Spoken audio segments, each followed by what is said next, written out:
How do we interpret art? There are lots of viable answers. Over the past 3 weeks, we have discussed 3 different strategies. We have moved from formal analysis to scientific analysis to finally contextual analysis. There are benefits to each of these methods of interpretation, but some are better than others. For someone who isn't that experienced in the field, interpreting art can seem impossible when there are so many strategies to choose from. Hopefully this can provide some clarity on the pros and cons of each method that we've looked at so far. Interpretation is inherently a personal act, which provides a bunch of complications when it comes to methods. Everyone's going to have their own opinions on how best to interpret art. However, the methods which we examined in the first 2 weeks have some very apparent drawbacks. As such, the most effective and, importantly, holistic method of interpreting arts is through contextual analysis. Let's start with week 1, formal analysis. A formal analysis of art is straightforward. You look at the piece, listen to the piece or what have you, and write down what you observe. These observations can then be distilled into an interpretation of the piece. A key element to keep in mind for a formal analysis is that you only use what you can objectively observe, what's there in the piece. But the thing is, as soon as you see this stuff, you interpret it. In fact, you can't help interpreting it. We read an article by Russin which argued that humans interpret things the moment we see them. A picture of a boat will be viewed differently by a fisherman than by someone who's been shipwrecked.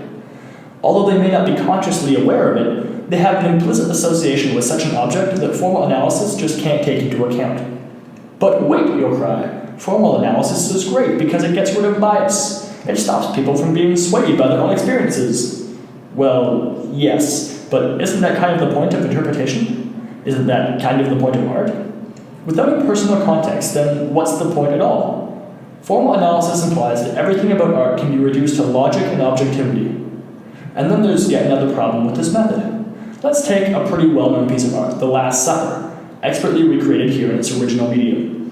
If you knew nothing about this piece, then it's just a bunch of dudes eating dinner, not exactly the stuff that history is made of. But what if we introduce something more? What if we introduce context? This is where we go beyond the limitations of formal analysis. We include things that aren't in the piece, but things that certainly have bearing on how we interpret it. If we were to draw in a little addition here, the whole piece is changed. All of a sudden, once we have context, our interpretation can change. Let's put formal analysis aside and move on to week 2, science. Science is often proclaimed to be a foolproof analytical method, and it can be if it's done right, at least as far as it goes. In week 2, we looked at how music can be analyzed by science, so let's focus on music for right now. With science, we run into some of the same issues that we encountered for formal analysis. Namely, there is no place for personal interpretation. Science can be very effective in analyzing the physical aspects of music, but it runs into a few problems when we get to emotions. Let's say that I strum a guitar. I can scientifically analyze the pitch, the volume, and the rhythm just by recording the sound waves and examining them. But is that interpretation? What about how that piece of music makes me feel?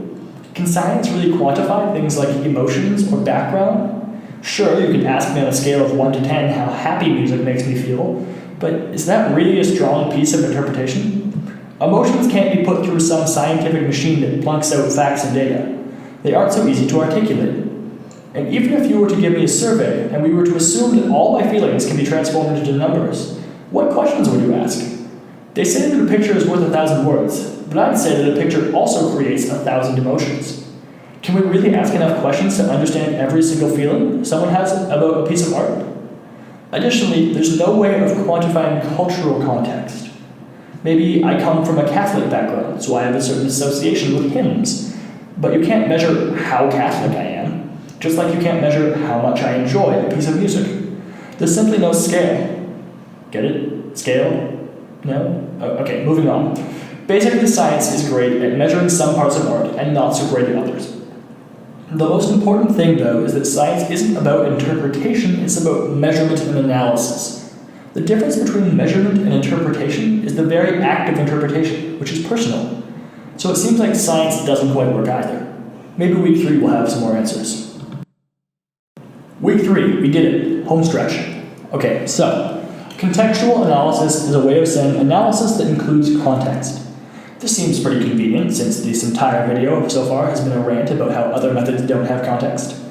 The thing is, it is essentially that simple. In week 3, we each chose a piece of art and made some claim about it. Some of us included elements of formal analysis, some of us examined the physical structures. Contextual analysis is like the jambalaya of interpretation. You throw everything together and mix it around. That can include formal analysis and physical structure, but it isn't limited to those like our other methods are. You can also include things like history of the piece's creator, or even other people's interpretations of the work.